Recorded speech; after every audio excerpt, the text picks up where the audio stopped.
क्या परमिशन दे दो कि हम ये प्रोजेक्ट बना सकें। तो उस केस में हम क्या करते हैं, अप्रॉक्सीमेट मेथड यूज करते हैं। आई होप ये चीज़ें समझ में आ गई होंगी। अप्रॉक्सीमेट मेथड के अंदर 4 से 5 मेथड होते हैं, लेकिन बेसिकली जो हमारे पास ये 3 मेथड हैं, ये 3 मेथड बहुत ही ज़्यादा यूज होते हैं। पहला है प्लिंथ एरिया मेथड, दूसरा है क्यूबिकल कंटेंट मेथड और तीसरा है unit base method. Plinth area method बिल्डिंगों में यूज किया जाता है। एरिया से आपको पता है कि नाम क्या है, प्लिंथ एरिया मेथड, नाम में पता है प्लिंथ एरिया मेथड। क्या करते हैं, ग्राउंड फ्लोर पे जाके या ये बोल सकते हैं प्लिंथ लेवल पे जाके हम क्या करते हैं, प्लिंथ एरिया मेजर कर लेते हैं। ध्यान सुनना, नाम के अकॉर्डिंग क्या है, कैसे अडॉप्ट करते हैं, प्लिंथ एरिया मेजर कर लेंगे, सर्टेन अमाउंट आएगा इतना स्क्वायर मीटर। फिर हम करते हैं प्लिंथ रेट डिसाइड करते हैं।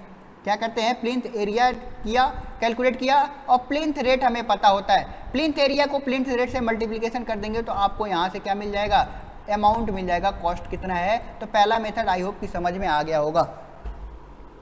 आई होप कि जो पहला मेथड है कि प्लिंथ एरिया मेथड, ये आपको क्लियर हो गया होगा कि प्लिंथ एरिया मेथड होता क्या है। क्या बोला मैंने कि मैंने ये चीज़ आपसे बोली थी कि प्लिंथ एरिया मेथड में प्लिंथ एरिया कैलकुलेट करते हैं। प्लिंथ एरिया क्या होता है, आउटर टू आउटर या जितना, इसी को बिल्टअप एरिया बोलते हैं, इसी को कंस्ट्रक्शन एरिया बोलते हैं। तो इसको प्लिंथ लेवल पे कैलकुलेट किया, प्लिंथ रेट से मल्टीप्लिकेशन किया, हमारे पास अमाउंट निकल के आ गया। तो ये पहला मेथड है जो आपको नोट करना है। अब प्लिंथ एरिया में हमारे पास कुछ एरिया होते हैं जिनको क्या करना है, आपको कंसीडर नहीं करना है, और ये चीज़ें आप बिल्डिंग प्लानिंग में भी डिटेल में पढ़े होंगे कि क्या क्या चीज़ें आपको कंसीडर नहीं करना है, तो उसके बारे में नहीं जाएंगे। सेकेंड मेथड होता है क्यूबिकल कंटेंट मेथड। नाम में देखिए क्यूबिकल, क्यूबिकल मतलब कहीं ना कहीं मीटर क्यूब की बात की जा रही है। अब क्यूबिकल कंटेंट में हमें क्या करना है, मीटर क्यूब की बात हो रही है, क्यूबिक की बात हो रही है, तो कहीं ना कहीं हम इसमें क्या करेंगे, वॉल्यूम कैलकुलेट करेंगे। क्या करते हैं, वॉल्यूम कैलकुलेट करते हैं। और किसके लिए यूज होता है, ये यूज होता है मल्टी स्टोरेज बिल्डिंग के लिए। अब ये जो होता है प्लिंथ एरिया और यूनिट बेस मेथड के कंपैरिजन में थोड़ा सा क्या होता है, ज़्यादा एक्यूरेट होता है। उन दोनों के कंपैरिजन में, सबसे एक्यूरेट नहीं बोला मैंने, सबसे एक्यूरेट है डिटेल एस्टिमेट, तो उन दोनों के कंपैरिजन में क्या होता है, ये थोड़ा सा ज़्यादा होता है। क्यों, क्योंकि आपने वहाँ पे प्लिंथ एरिया निकाला और मल्टीप्लिकेशन कर दिया प्लिंथ रेट से। यूनिट रेट में अभी हम आप आगे बात करेंगे कि सिर्फ एक यूनिट की बात करते हैं। यहाँ पे इसलिए बोला गया क्योंकि आपको जो कॉस्ट निकाल रहे हो, कैसे निकाल रहे हो, क्यूबिकल कंटेंट से। क्यूबिकल कंटेंट का मतलब आप वॉल्यूम मेजर कर रहे हो। वॉल्यूम मेजर कर रहे हो मतलब कहीं ना कहीं आपने लेंथ भी मेजर की होगी, आप विड्थ भी मेजर किया होगा, आपने हाइट भी मेजर किया होगा। तो 3 क्वांटिटी आप मेजर करके आ रहे हो, तो आपको इसकी डिटेलिंग ज़्यादा है। जबकि वहाँ पर आप क्या कर रहे थे, सिर्फ एरिया मेजर करते हो, लेंथ इंटू विड्थ। तो इसलिए इसको क्या माना जाता है, आपको इस जो ये मेथड है दूसरा क्यूबिकल कंटेंट ज़्यादा अप्रोक्सीमेट माना जाता है। अगेन यही चीज़ें लिखी हुई है कि आपके पास लेंथ विड्थ हाइट से हमें वॉल्यूम निकल जाएगी। तीसरा होता है यूनिट बेस मेथड। इस पे ध्यान दीजिएगा, जो यूनिट बेस मेथड होता है इसको क्या करते हैं, हम ये डिसाइड नहीं कर पाते कि क्या हमें क्या कैलकुलेट करना है। ये अडॉप्ट होता है मोस्टली जैसे हॉस्पिटल्स हैं या स्कूल्स में। किसमें अडॉप्ट करते हैं, हॉस्पिटल या स्कूल में। यूनिट का मतलब होता है सिंगल, आपने ये चीज़ें तो पढ़ा होगा। यूनिट का मतलब होता है सिंगल। जैसे हम बात करें कि यहाँ पे जो इसकी जो लेंथ है वो यूनिट लेंथ है। यूनिट लेंथ मतलब है 1 मीटर होगा, ये 1 सेंटीमीटर होगा, या सर्टेन होगा। तो सिमिलरली जब हम हॉस्पिटल का कंस्ट्रक्शन करते हैं या स्कूल का कंस्ट्रक्शन करते हैं या बॉयज हॉस्टल, गर्ल्स हॉस्टल, किसी भी टाइप का बैरक का कंस्ट्रक्शन करते हैं, तो ऐसी बिल्डिंग जहाँ पे हमारे पास जैसे हॉस्पिटल है, तो इसमें क्या बोलते हैं कि ये हॉस्पिटल हमारे पास 500 बेड का है। एग्जाम्पल लेके मैं बात कर रहा हूँ, 500 बेड का है। यहाँ हॉस्पिटल है ये 200 बेड का है। सिमिलरली अगर हॉस्टल की बात करते हैं, ये बोलते हैं कि यहाँ 1000 बेड है स्टूडेंट्स के लिए, यहाँ पे 400 स्टूडेंट्स रह सकते हैं, मतलब 400 बेड है। तो अब हमें क्या करना है, अब हमें ये नहीं देखना है कि 400 है, 1000 है, 200 है, 400 है। हमें क्या करना है, एक बेड के लिए कैलकुलेट करना है। हमें क्या करना है, एक बेड के लिए कैलकुलेट करना है कि अगर एक बेड के लिए हॉस्पिटल बन रहा है 5000 बेड का, तो हम 5000 के लिए नहीं कैलकुलेट करेंगे, एक के लिए कैलकुलेट करेंगे कितना कॉस्ट आएगा और मल्टीप्लिकेशन कर देंगे कि हमारे पास 5000 है तो 5000 से मल्टीप्लिकेशन कर दो। तो ये चीज़ें होती हैं, कहाँ अडॉप्ट की जाती हैं, स्कूल कॉलेज में अडॉप्ट की जाती हैं मोस्टली।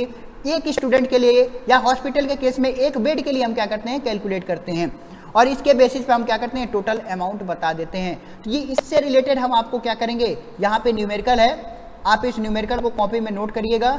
इस न्यूमेरिकल को मैं कंप्लीटली सॉल्व करके, हालांकि देखते हैं अगर सॉल्व नहीं होगा तो मैं सॉल्व करके भेज दूंगा, सोल्यूशन है इसमें, तो आप सोल्यूशन को भी नोट कर लेना। फिर भी अगर आपके पास कहीं किसी टाइप का प्रॉब्लम आएगा तो आप मुझसे डिस्कस कर लेना। तो आपको 3 मेथड हैं, तीनों मेथड यहाँ पे लिखे हुए हैं, और इसको कैलकुलेट करके आप कॉपी में लिख लेना जो भी आपके पास लैब मैनुअल बनेंगे।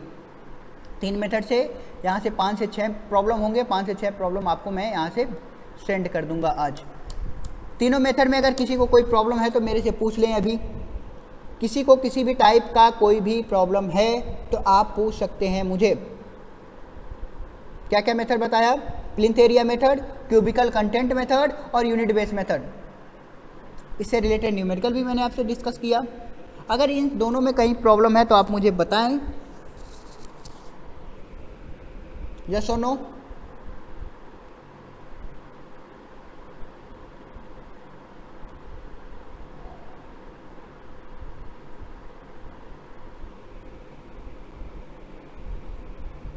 यस, प्रॉब्लम बताओ, प्रॉब्लम क्या है?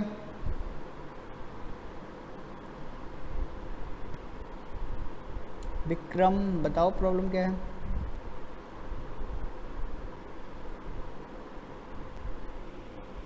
तो नो, ट्राई करना खुद से सॉल्व करने का। चलो मैं एक क्वेश्चन ही सॉल्व करके दिखा देता हूँ 58 2 मिनट में। है क्या? पहला मेथड है प्लिंथ एरिया मेथड। अब आप देखो, प्लिंथ एरिया बिल्डिंग की दिया हुआ है 800 स्क्वायर मीटर, प्लिंथ रेट दिया हुआ है कितना? 4500। तो आपको पता है प्लिंथ एरिया है 800 और प्लिंथ रेट है 4500, तो 800 मीटर स्क्वायर मल्टीप्लिकेशन बाई कितना है? 4500 रुपये पर मीटर स्क्वायर का लग रहा है, तो ये कैंसिल हो जाएगा। 800 मल्टीप्लाई बाई 4500, ध्यान देना, ये आपके पास टोटल बिल्डिंग का कॉस्ट आ गया। 800 मल्टीप्लाई बाई 4500, ये आपके पास क्या आ गया? बिल्डिंग का कॉस्ट आ गया। अब क्या बोल रहा है?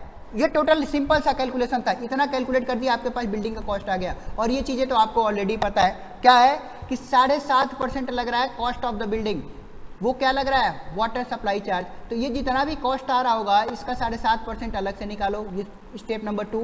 थर्ड स्टेप क्या बोल रहा है? थर्ड स्टेप ये बोल रहा है कि सैनिटरी और इलेक्ट्रिफिकेशन के लिए भी क्या लगा? अलग से 7.5% लगा कॉस्ट ऑफ बिल्डिंग पे। ठीक है, ये भी इसका 7.5% ले लेंगे। फोर्थ है 1% ऑफ बिल्डिंग कॉस्ट जो होगा आर्किटेक्चरल निकाल देंगे। फिर 5% बिल्डिंग कॉस्ट का आपको निकालना है रोड के लिए। फिर आपके पास पीएच एंड कंटीजेंसी चार्जेस के लिए, उसके लिए 4% ऑफ बिल्डिंग कॉस्ट निकालना है। तो आपका प्लिंथ रेट यहाँ से टोटल अमाउंट पता चल गया था, बिल्डिंग कॉस्ट, इसको अलग अलग आपको निकालना है।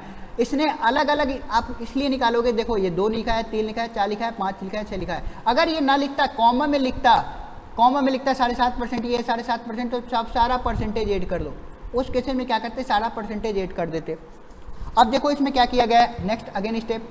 पहले क्या किया गया? 800 × 4500 निकाला, 3,36,000 आ गया। फिर क्या बोला कि cost of the water supply 7.5%, तो 7.5 का मल्टीप्लिकेशन किया 3,60,000 रुपये में, परसेंटेज में था 7.5, तो 7.5 डिवाइड बाई 100, तो ये वैल्यू आपके पास निकल के आई 2,70,000 रुपीज़। ये पॉइंट के बाद 00 है, ये पॉइंट के बाद 00 है। सिमिलरली 15% आप इसका निकाल दिए, 1% आप इसका निकाल दिए, फिर आगे 5% आप निकाल दोगे।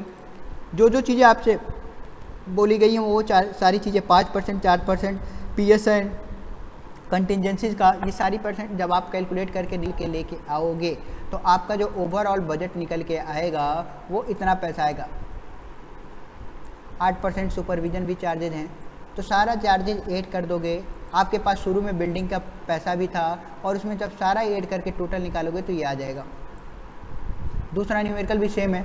आपके पास देखो अपार्टमेंट का एरिया दिया है और अपार्टमेंट का रेट दिया है, दोनों को आप क्या करना है? मल्टीप्लिकेशन कर देना, आपके पास वैल्यू निकल के आ जाएगी। तो करना कुछ नहीं है, सिंपल सा, जो आपके पास क्यूबिकल ये क्या है? क्यूबिकल कंटेंट रेट है, क्यूबिकल कंटेंट भी पता है, उसका रेट भी पता है, मल्टीप्लिकेशन कर दो। क्यूबिकल कंटेंट का मतलब आपको क्या निकालना है? आपको निकालना है वॉल्यूम। क्यूबिकल का मतलब क्या था? वॉल्यूम। क्यूबिक मतलब मीटर क्यूब की बात हो रही है। और वॉल्यूम कैसे निकलेगा? वॉल्यूम निकलेगा एरिया इंटू हाइट से। एरिया इंटू हाइट के लिए आपको क्या पता होना चाहिए? एरिया पता होना चाहिए। देखो यहाँ पे एरिया भी पता है और हाइट भी पता है, दोनों का मल्टीप्लिकेशन कर दो, आ जाएगा। तो मैंने 2 न्यूमेरिकल भी आपको बता दिया, तो ये न्यूमेरिकल आपको कॉपी में नोट भी करना है। ओके, तो अभी विद इन फ्यू सेकंड में, फ्यू मिनट में सेकेंड लेक्चर आपका स्टार्ट हो जाएगा। बाकी न्यूमेरिकल से रिलेटेड कोई भी प्रॉब्लम हो, एस्टिमेशन में किसी भी टॉपिक पे कहीं से भी कोई भी प्रॉब्लम होगा, देखो 2 चीज़ें होती हैं। पहली चीज़ होती है कि हमें पढ़ना है, हमें बस यहाँ परीक्षा पास होना है। दूसरी चीज़ है कि हमें कोई भी competition exam point of view से देखना है। तो competition exam point of view से भी तैयारी करो कि ऐसा ना हो कि ये यहाँ पढ़ने के बाद भी 4 साल 3 साल 4 साल तैयारी करें या हम कहीं जाके कोचिंगों में अच्छे खासे पैसे वेस्ट करें।